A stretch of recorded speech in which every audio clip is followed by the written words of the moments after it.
de la autoridad esté resuelto. Lo digo de nuevo, nada está resuelto hasta que el asunto de la autoridad esté resuelto. La iglesia que pretende ser una iglesia y no opera bajo la autoridad del reino es una farsa, no una fuerza.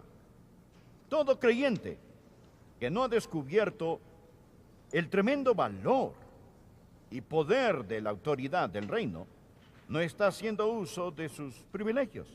Él es una desgracia, la gracia es una deshonra a su soberano Señor. Es el hazme reír, la fuente de burlas de demonios, y se ha estafado a sí mismo. Si no aprende lo que la Biblia enseña acerca de cómo descubrir, desplegar y disfrutar la autoridad del reino. Dios quiere que como creyente gobierne y reine no solo algún día, sino hoy. Lo hemos enseñado. Para tener autoridad debe estar bajo autoridad. Dios nunca lo pondrá sobre esas cosas que Él quiere poner bajo usted hasta que usted se ponga bajo esas cosas que Él ha puesto sobre usted. Y usted no puede estar sobre esas cosas que deben estar bajo usted hasta que usted esté bajo esas cosas que Dios ha puesto sobre usted. Y si usted es un rebelde, es culpable de alta traición contra el Rey del cielo. Y por ello el Rey del cielo nunca le dará la autoridad del reino. Pero cuando Él ve que usted se ha sometido a su autoridad, entonces le da increíble autoridad. Ahora permítame decir esto, que algunos tienen un conflicto entre el Espíritu Santo y la palabra de Dios. Ellos dicen, no estoy limitado por las Escrituras, yo estoy bajo el Espíritu Santo. Y otros dirán, no me diga lo que el Espíritu dice, eso es peligroso. Yo quiero saber lo que la palabra dice. Bien, ese es un conflicto artificial. Quiero que lo sepa, amigo, el Espíritu Santo fue el que escribió las Escrituras. Quiero que sepa que el Espíritu Santo es el que interpreta las Escrituras. Y no es el Espíritu Santo o las Escrituras. No son las Escrituras o el Espíritu Santo. Es el Espíritu Santo y las Escrituras. Al Espíritu Santo de Dios tomar las Escrituras e interpretar las Escrituras en nuestros corazones para que nosotros aprendamos a vivir bajo la autoridad del reino. No quiero que dejen de prestarme atención. No quiero que pierdan este mensaje hoy. No quiero que piensen que nos estamos poniendo muy técnicos. Créame, si escucha, recibirá una bendición, no porque yo sea el predicador, pues solo soy el mensajero. Deseo que escuche el mensaje, quiero que usted oiga lo que las Escrituras le están enseñando hoy, para que usted aprenda a vivir y disfrutar la autoridad del reino. Pero recuerde, para estar sobre las cosas que Dios ha puesto bajo nosotros, debemos estar bajo las cosas que Dios ha puesto sobre nosotros, y Dios ha puesto al Espíritu Santo sobre nosotros. Romanos 5, versículos del 1 al 5.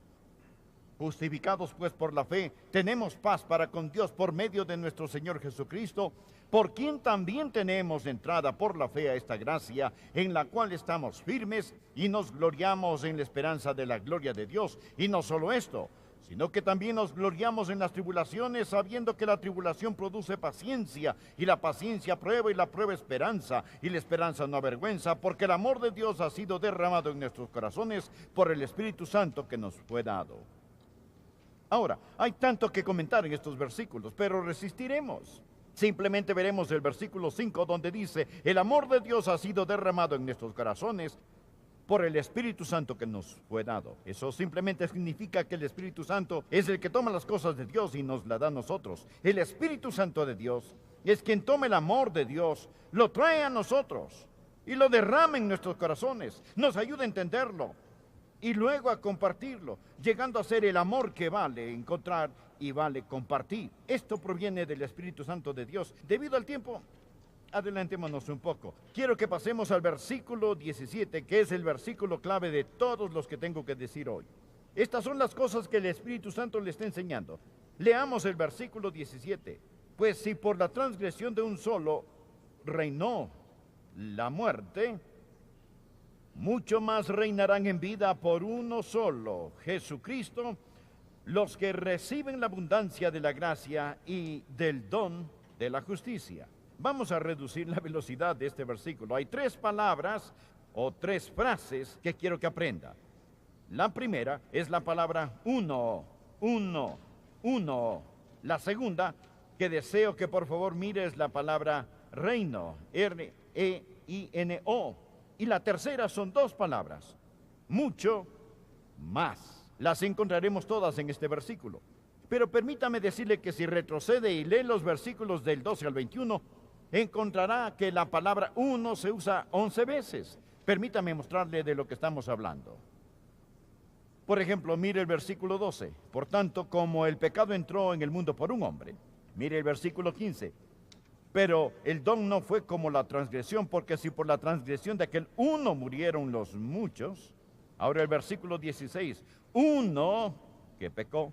Luego dice, el juicio vino a causa de un solo pecado para condenación. Verso 17, por la transgresión de uno solo. Y al final del versículo 17 dice, por uno solo Jesucristo. Verso 18, así que como por la transgresión de uno vino la condenación. También dice en este versículo, la justicia de uno vino a todos. El versículo 19, porque así como por la desobediencia de un hombre, nuevamente en versículo 19, por la obediencia de uno.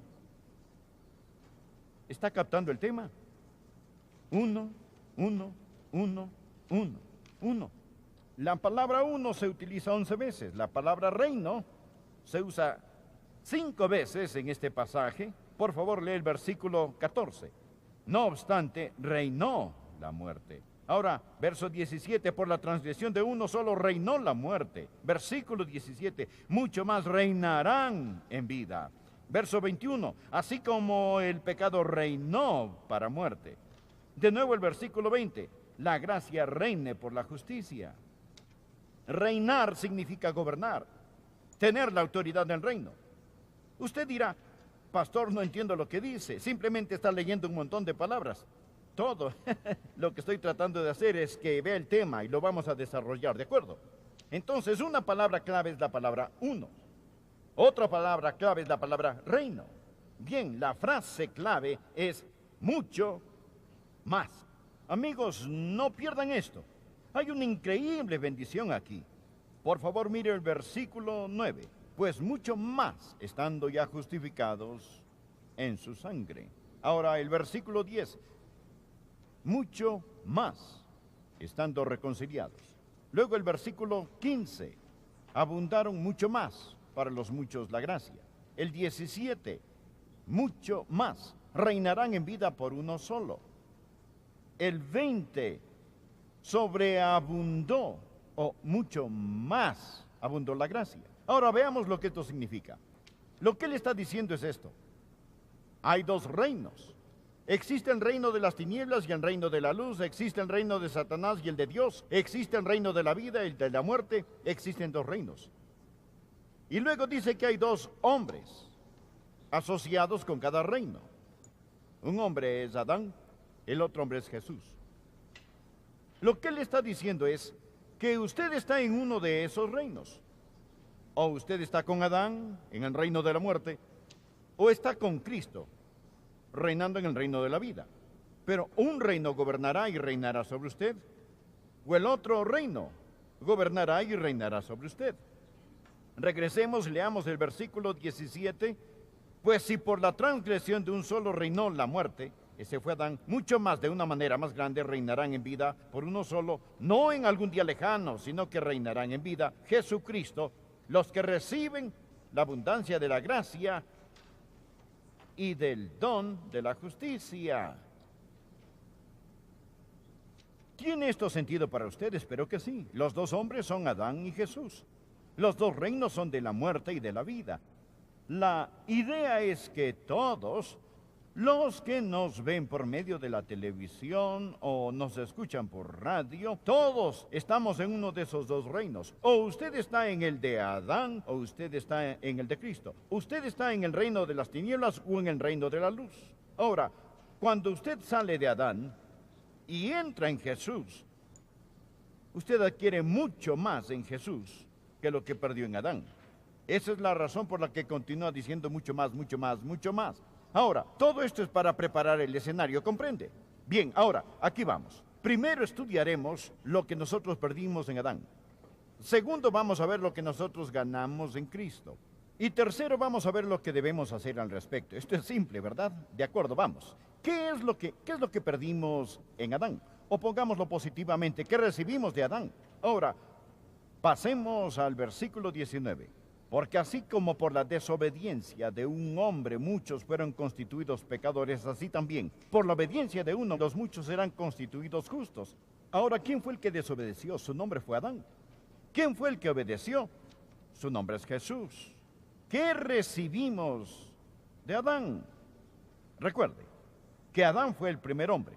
Él era la cabeza federal de la raza. A Adán le fue dado dominio sobre la tierra.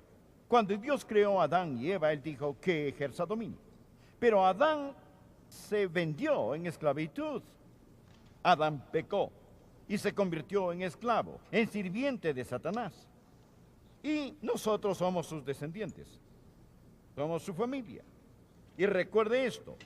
Un hijo de un esclavo es un esclavo, es un esclavo, es un esclavo, es un esclavo. Un hijo de un esclavo es un esclavo. Adán se vendió en esclavitud y el pecado ahora tiene dominio sobre el que debió tener dominio sobre la tierra. Y estamos en Adán.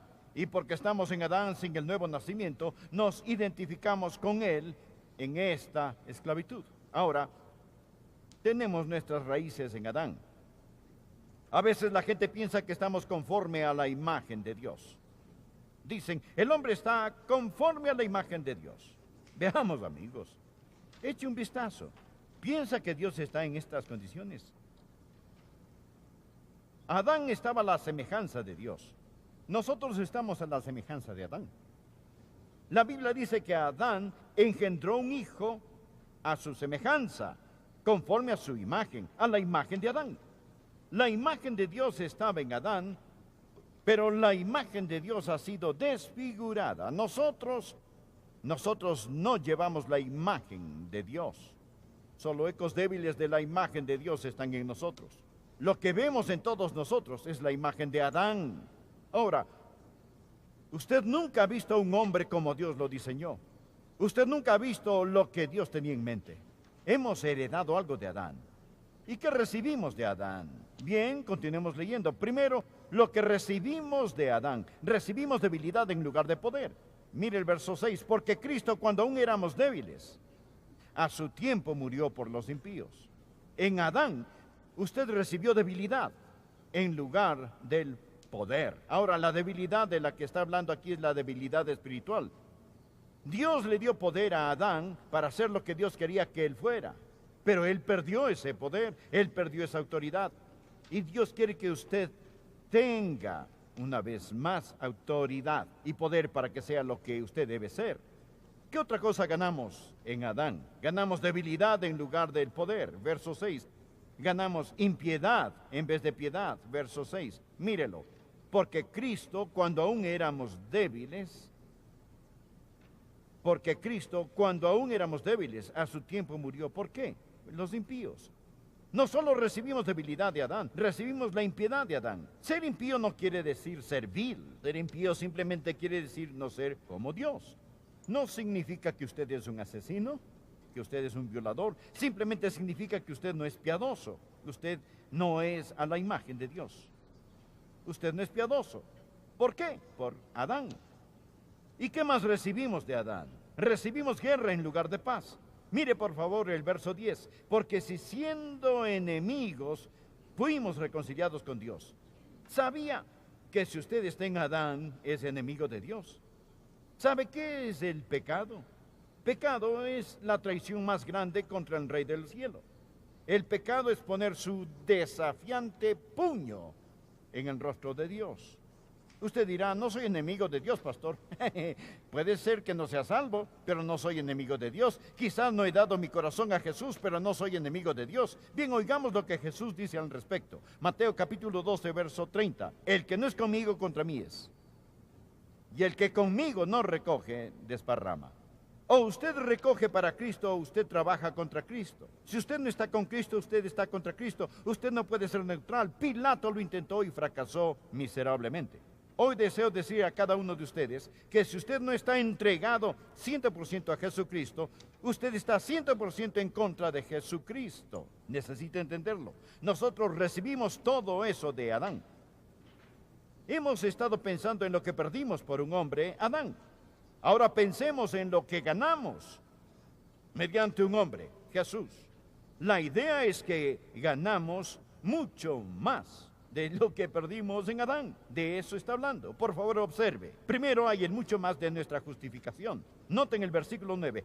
Pues mucho más, mucho más, mucho más, estando ya justificados en su sangre, por él seremos salvos de la ira. Usted se preguntará, ¿qué es ese mucho más? Bien, Adán fue solo inocente. Nosotros estamos positivamente justificados. Recuerde que hay tres palabras al pensar acerca de la cruz que necesita siempre recordar: justicia, misericordia y gracia. Gracia. Justicia, misericordia y gracia. Recuérdelas. La justicia es cuando Dios nos da lo que merecemos. Juicio. La misericordia es cuando Dios no nos da lo que merecemos. La gracia es cuando Dios nos da lo que no merecemos. Esas tres palabras se cumplen en el Calvario. Cuando mis pecados fueron cargados sobre un hombre, el Señor Jesucristo, la justicia de Dios quedó satisfecha. Ese pecado quedó pagado. Por consiguiente, yo no sufro la ira de Dios. Su misericordia se manifiesta. Pero cuando Dios me justifica, la gracia de Dios me es dada. Todo está en el Calvario. Todo es mediante el Señor Jesucristo. Eso, mi amigo, es el mucho más, el mucho más de la justificación. Mire el mucho más de reconciliación, verso 10. Porque siendo enemigos, fuimos reconciliados con Dios por la muerte de su Hijo, mucho más estamos reconciliados, seremos salvos por su vida. Verá, cuando Jesús murió en la cruz, Él se entregó por nosotros. Pero cuando Él envió al Espíritu Santo, Él se entregó a nosotros. Y ahora tenemos ese compañerismo con Dios que se rompió cuando Adán pecó. Estamos reconciliados. Deseo ser muy claro en cuanto a esto. No es Dios quien se ha reconciliado. Dios no necesita reconciliarse.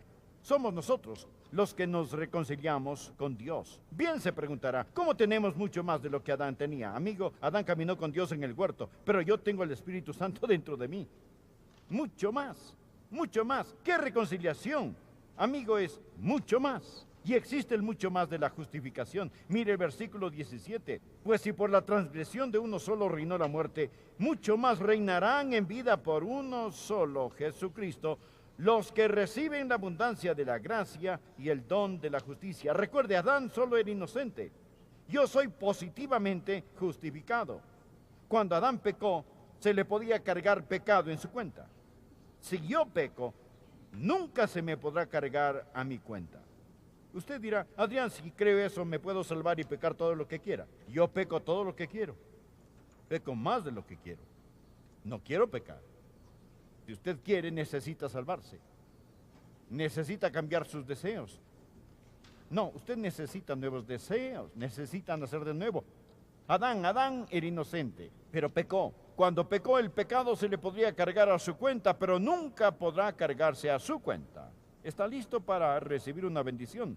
Romanos 4. Romanos 4, versículo 5, mírelo. Mas al que no obra, sino que cree en aquel que justifica al impío, su fe le es contada por justicia. Usted no puede ganarse el cielo. No hay nada que usted pueda hacer, grande o pequeño, que lo salvará. Usted debe poner su fe en el Hijo de Dios. Y cuando lo haga, Dios dice, lo cuento por justicia. ¿Lo entiende? Observe el verso 5. Mas al que no obra, si no cree en aquel que justifica al impío, su fe le es contada por justicia. Como también David habla de la bienaventuranza del hombre a quien Dios atribuye justicia sin obras. ¿Qué significa la palabra atribuye? Significa ponerlo en su cuenta. La próxima vez que vaya a un almacén y compre algo, no diga cóbrelo, diga atribúyalo. Confundirá al cajero. Significa la misma cosa. Ponga eso en mi cuenta. Dios atribuye justicia. Él simplemente pone esa justicia en su cuenta. Usted dirá, maravilloso. Él atribuye justicia sin obras. Pero se pone mejor, versículo 7, diciendo, bienaventurado aquellos cuyas iniquidades son perdonadas. Usted dice, gracias por perdonarme, pero hay más. Y cuyos pecados son cubiertos, aleluya, están enterrados en la tumba del olvido de Dios. Pero se pone aún mejor, versículo 8, bienaventurado el varón a quien el Señor no inculpa de pecado. ¿Lo escuchó?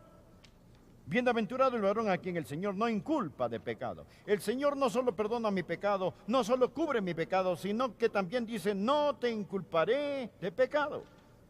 La gente dice, si soy lo suficientemente bueno cuando muere, espero ir al cielo. No lo logrará. Usted no entiende lo que es el pecado si piensa que puede llegar al cielo porque es bueno. Yo no confiaría en los mejores 15 minutos de mi vida para llegar al cielo. Pero bienaventurado el varón a quien el Señor no inculpa de pecado. Verá, a Adán se le podía atribuir o inculpar pecado, pero a usted no se le puede atribuir pecado si está en el Señor Jesús. ¿Entiende lo que estoy diciendo? Hay mucho más, mucho más, mucho más, mucho más, mucho más en Jesús de lo que perdimos en Adán. Oh, aleluya por esto. Aquí todos, o estamos en Adán o en Cristo. En Adán todos morimos. En Cristo todos vivimos. Escuche esto y terminaré. Imagine que va de pasajero en un automóvil, que al pasar por una vía férrea se les apaga el motor. Usted no es el conductor, otro hombre conduce, pero usted va en el coche con él. Y el coche ha quedado varado sobre la vía férrea. Ahora usted oye el silbato del tren y sabe que una locomotora poderosa se aproxima sobre sus rieles. Ahí está la puerta, usted está en forma, el cinturón está desabrochado. Usted debe abrir la puerta y salir. En ese momento, enfrenta una opción. Usted puede quedarse en el automóvil y morir, o puede abrir la puerta, huir y vivir. La decisión es suya. Mas usted dice, no la tomaré. Entonces morirá. Porque no escoger representa en sí escoger. Porque verá, usted ya está en el automóvil. Amigos, permítame decir esto. Usted ya está en Adán. Usted no tuvo ni voz ni voto en eso. Usted nació en Adán. Y en Adán todos morimos. ¿Sabe cuál es la opción hoy? Es escoger a Jesús. Esa es su opción. Y si usted no la hace, no hace la decisión correcta, usted no tiene que escoger morir, puesto que ya está bajo la condenación de la muerte. Ya está en Adán. Usted ya está en condenación. Lo que usted debe hacer ahora, y lo que Dios me envió aquí para que le dijera, es que debe escoger la vida. Escoja a Jesús. Escoja la autoridad del reino.